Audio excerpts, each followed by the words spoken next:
எல்லோரும் இன்புற்றிருப்பதை தவிர வேறொன்றுமறியேன் பராபரமே. என் அன்பான உறவுகளே, நண்பர்களே, என் சகோதர சகோதரிகளே, அனைவருக்கும் இனிய புத்தாண்டு நல்வாழ்த்துக்கள். ஆங்கில புத்தாண்டு 2026. இந்த ஆண்டு நம்ம வாழ்க்கையில் ஒரு பெரிய திசை திருப்பமான ஆண்டாக அமைய வேண்டும். எல்லாரும் முதல்ல உறுதியேற்றுக்கொள்வதுங்கிறது முதல் விஷயம். எல்லாருக்குள்ளேயும் ஒரு நம்பிக்கை வரணும். நான் ஏதாவது இந்த மாற்றிக்கிறேன், என்ன மாற்றிக்கிறேன், நான் செஞ்சுக்கிறேன், நான் இன்னும் கரெக்டாகிடுறேன் அப்படிங்கிற உறுதிமொழியை யாருமே எடுத்துடாதீங்க. 2026 மட்டும் இல்லை, எந்த வருஷமும் நமக்கு செட் ஆகாது. இதில் தான் நம்ம நிறைய பேர் அடி வாங்குகிறோம். நிறைய பேர் பின்வாங்கிறதுக்கே காரணம் தான். சார் நான் ரொம்ப முடிவு பண்ணேன் சார், டயட்டில் இருக்குன்னு நினச்சேன் சார், முடியல. இப்போ நம்மளை என்ன பண்ணணும்னா நல்ல விஷயத்துக்கு கொண்டு போகாது. அதுதான் நம்மளுடைய மனநிலை. அப்போ நம்ம இப்போ என்ன தான் பண்ணலாம்? ரொம்ப சிம்பிளாக இந்த 12 மாதம் முடிஞ்ச இந்த ஒவ்வொரு மாதம் எனக்கு இதெல்லாம் நடத்திக்க போகிறேன், இதுக்கு நான் முயற்சி பண்ணுறேன், இதுதான் என்னுடைய கனவு.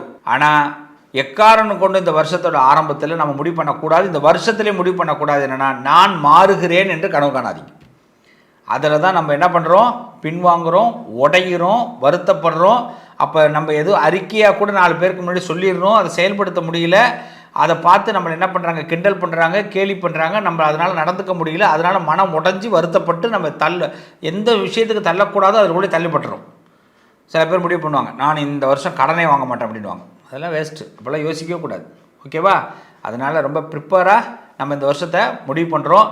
இந்த வருஷத்தில் உங்களோட வாழ்க்கையில் மிகப்பெரிய மாற்றத்தை அடைய போகிறீங்க. எதிரிக்கு எதிரி நண்பன் வாங்க.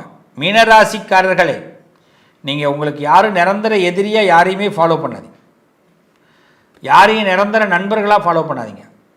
இதுவும் கடந்து போகும். அதுமாதிரி சில பேரை சில நேரங்களில் பயன்படுத்திக்கணும். பக்காவாக பயன்படுத்துங்க, பக்காவாக ஸ்கெட்ச் போடுங்க. தர்மம்லாம் பார்க்காதீங்க. சார் நான் எப்படி சார், இது அவர் நல்ல மனுஷன் சார், அவர் எப்படி சார் பயன்படுத்திக்கிறதுன்னு. அவங்களுக்கு நீங்கள் துரோகம் பண்ண போகிறதில்ல. துரோகம் பண்ணால் தான் பாவம். அவர் அவர்கிட்ட ஒரு திறமை இருக்குது, அதை பயன்படுத்திக்கிறீங்க. பயன்படுத்தின பிறகு அவருக்கு தக்க சன்மானத்தை கொடுத்து அவர் அனுப்பிடுறீங்க. அவருக்கு நிறைய ஆசை வார்த்தை காட்டி, இப்போ ஒரு சொல்லுவாங்க இல்லைங்களா, நீ அரசியலுக்கு நீ எனக்கு இந்த இடத்துல விட்டு கொடுத்தினால் உனக்கு இந்த பதவியை தருகிறேன் அப்படின்னு சொல்லி சில பேரை கெட்ட வச்சுப்பாங்க. அவங்க விட்டு கொடுப்பாங்க, அப்புறம் அந்த பதவியை அவங்க கொடுப்பாங்க. சில பேர் பதவியை கொடுக்காம போயிடுவாங்க. இப்போ நம்ம என்ன பண்ணணும்? இந்த இடத்துலேருந்து யோசிக்கணும். பதவியை கொடுக்குறேன்னு சொன்னாங்க, பதவியை கொடுத்துட்றாங்க. அதுமாரி தான் இப்போ அவங்களோடய நம்ம தொடர்பில் இருக்கக்கூடாது. இந்த நேரத்தில் மீனராசிக்காரர்களுக்கு நீங்கள் கட்டாயமாக சில விஷயங்களை பிளான் போட்டு செய்யுங்க. நல்ல காரியம், நல்ல விஷயங்கள் நடக்க போகுது, லாபம் பெறப்போகுது. மீனத்திற்கு ஒரு நல்ல லாபம். பெரிய மனுஷங்களை அழகாக புரிஞ்சிக்க போகிறீங்க. இது வரைக்கும் பார்த்திங்கன்னா, ஓப்பனாக சொல்லப்போனால் மனதை அடகு வைத்து கொண்டு வாழ்ந்து கொண்டிருக்கிறாங்க. யாருன்னா அதிகபட்சம் மீனராசிக்காரர்கள். மனசை அடகு வைக்கிறது, பிடிக்காமே சில விஷயத்தை பிடிச்ச மாதிரி வெளியில் காட்டிக்கிட்டு வாழணும். அது ஃப்ரெண்ட்ஸாக இருக்கட்டும், புருஷன் பொண்டாட்டியாக இருக்கட்டும்.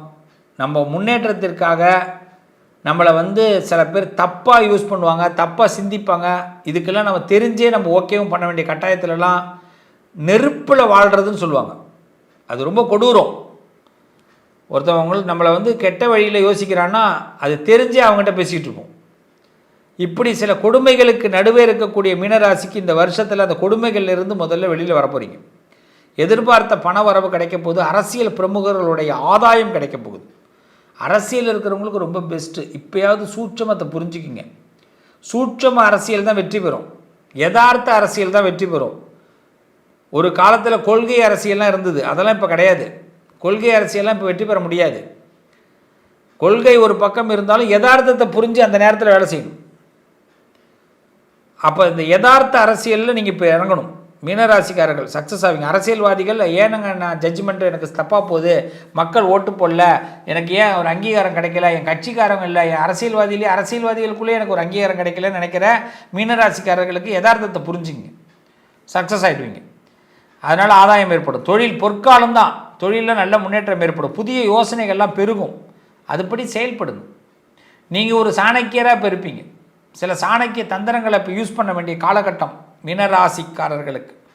நல்லவர்கள் சந்திப்பு கிடைக்கும், பூமி லாபம் கிடைக்கும், இடம் சம்மந்தமாக பூமி சம்மந்தமான வாய்ப்புகள்லாம் கிடைக்கும். உறவுகள்கிட்ட இருந்த கருத்து வேறுபாடுகள்லாம் கொஞ்சம் உண்டாகி அதுக்கப்புறம் அது மறைஞ்சி அப்புறமா தான் ரிலீஸ் ஆகும். எடுத்தோன்னே கருத்து வேறுபாடு உருவாகும். எதை சொன்னாலும் பிடிச்சிக்காது ஒருத்தவனுக்கு. அது அந்த அண்ணன் தம்பிக்கிட்டலாம் கொஞ்சம் பார்த்து இருங்க. கோர்ட்டு கேஸு கொஞ்சம் சாதகமாகும். நல்ல வழி பிறக்கக்கூடிய வாய்ப்பு இந்த வருஷ பிறப்பில் ஒரு பெரிய நல்ல மாற்றம் ஏற்படுது. புதிய பதவிகள் கிடைக்கும், புதிய யோகங்கள் கிடைக்கும். கல்யாணம் ஆகாதவர்களுக்கு கல்யாண யோகம் உண்டாகும். 7.5 சனி, ஜென்ம சனி, சில அன்புக்கு அடிக்ட் ஆகும். அதாவது கிடைச்சா போதுங்கிற அளவுக்கு இப்போ சில பேருக்கு பதவியாக கிடைச்சா போதும், கல்யாணமாக நடந்தால் போதும், குழந்தையாக கிடைச்சா போதும், வேலையாக கிடைச்சா போதும், இந்த அளவுக்கு கிடைச்சா போதுங்கிற அளவுக்கு வருவோம். அப்போ நல்லது நடக்க ஆரம்பிச்சிடும். முதல்ல நம்ம பெரிய பிளான் போட்டு வச்சுருந்தோம், அது நடக்கலை. இப்போது கிடைச்சா போதும்னு நினைக்கிறோம், அது நடக்க போகுது. ஸோ மீனராசியை பொறுத்தவரை இந்த வருஷத்தில் நீங்கள் எதிர்பார்த்த நல்ல விஷயங்கள் கை கொடுக்க போகுது. தெய்வ பலம் இருக்குது. நல்ல இடமாற்றங்கள், இந்த வெளிநாடு சம்மந்தப்பட்டவர்களுக்கெல்லாம் நல்ல யோகம். வெளிநாட்டில் நான் ஏதாவது தொந்தரவாக இருக்குது சார், எனக்கு விட்டுட்டு போயிடலான் இருக்கேன்னு கண்டிப்பாக சொந்த நாடு வந்துடுங்க, லாபம். அதுமாதிரி சில பேருக்கு வெளிநாட்டை விட்டு இன்னொரு நாட்டுக்கு மாறுறதுக்கு வாய்ப்பு இருக்கும், அதில் லாபம். ஆனால் இடமாற்றம் கன்ஃபார்மாக நடக்கும். அதே மாதிரி பார்த்தீங்கன்னா ஏதாவது ஒரு விஷயத்துக்கு அடிக்ட் ஆகிற மாதிரி வாய்ப்பு இருக்குது. அதனால் பார்த்து இருங்க. யாராவது உங்களை வந்து மேனிப்புலேட் பண்ணிடக்கூடாது, மண்டையை கழுவிடக்கூடாது. நெருப்பாக இருங்க.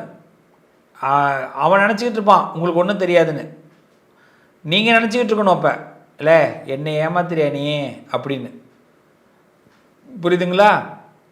அப்போ தான் நல்லது. சில பேர் மயக்க மருந்தே கொடுப்பான், சொல்லுவாங்கள்ல மயக்க மருந்து கொடுத்துட்டான் அப்படின்னு, சார் வசியம் பண்ணிட்டாங்க அப்படின்வாங்க. அவன் வசியம் பண்ணுறான், மயக்க மருந்து கொடுக்குறான்னு தெரிஞ்சே அவங்ககிட்ட இருக்கணும். அதை குடிக்கக்கூடாது. இந்த பல படத்தெல்லாம் பார்ப்பீங்க, அப்படியே குடிக்கிற மாதிரி கீழே கொட்டிடுவாங்க. ஆனால் குடித்த மாதிரியே அப்படியே போதை மாதிரியே இருப்பாங்க. இப்போ நடிக்கணும், 100% நடிக்கணும். மீனராசி நடிக்கிறதுல ஒரு வல்லமை உங்களுக்கு கிடைக்கும், சர்டிஃபிகேட்லாம் கிடைக்கும். ஆமாம், பூரட்டாதி நட்சத்திரம், உத்திரட்டாதி நட்சத்திரம், ரேவதி நட்சத்திரம் சக்ஸஸ்ஃபுல்லாக வரப்போகிறீங்க. அது முக்கியமாக ரேவதி நட்சத்திரத்துக்கு எதிர்பார்த்த நல்ல விஷயங்கள்லாம் கிடைக்க போகுது. லவ் சக்ஸஸ் ஆகும், கல்யாண வாழ்க்கை கை கொடுங்க. எந்த துறையில் இருக்கீங்களோ அந்த துறையில் நீங்கள் செலிப்ரிட்டியாக வருவீங்க. கண்டிப்பாக நீங்கள் ரொம்ப மனசு உடஞ்சி போயிருக்கீங்களா, இந்த உடஞ்சி போனவங்களாம் இப்போ இந்த வருஷத்தில் கண்டிப்பாக சக்ஸஸ்ஃபுல்லாக வருவீங்க. எதிர்பார்க்குற விஷயங்கள் நல்ல விஷயமாக நடக்கும். தெய்வ பலம் ஏற்படும். எனக்கு தெரிஞ்சு சொல்கிறேன், மீனராசி ஒரு செகண்ட் லைஃப், செகண்ட் வார் இது உருவாகக்கூடிய நேரம். ஒரு 2வது வாரே உருவாகுது, 2வது புரட்சி உருவாகுது. ஸோ நல்லா இருக்க போகிறீங்க. ஒன்றும் மனசில் போட்டு குழப்பிக்காதீங்க. எதுவும் எதுவும் நடக்காது, வீணாக போயிடும் அப்படின்னு யாராவது உங்களை சொதப்பி இருந்தாலோ, இல்லை உங்கள் ஜாதகத்தையே வந்து நீங்கள் நம்பாமல் இருந்திருந்தாலோ இப்போ நம்பக்கூடிய நேரம் வரும். கடவுளை நம்பலினாலும் நம்பக்கூடிய நேரம் வரும். அதிர்ஷ்டம் உங்கள் பக்கம் வரும்போது உங்களுக்கே ஆச்சரியமாக இருக்கும். நான் முன்னாடி முயற்சி பண்ணும்போதெல்லாம் இது நடக்கலை, இப்போ நான் வேணான்னு நினச்சிருக்கிறேன், இப்போ எனக்கு நடக்குது அப்படின்னு உங்கள் மேலே இந்த காதல் வரும். உங்களுக்கு அந்த காலத்தின் மீது அன்பு வரும். இப்படி ஒரு நல்ல சந்தர்ப்பங்கள், இந்த சந்தர்ப்பங்களை பயன்படுத்திங்க. 2026 ஒவ்வொரு மாதமும் நிறைய நல்ல மாற்றங்களோடு இந்த வாழ்க்கை அமைக்க போகுது. வாழ்த்துக்கள், நல்லதே நடக்கும். தெய்வ பலம் மீனத்தை வலுவாக ஏற்படுத்தும். நல்லது நடக்கும்.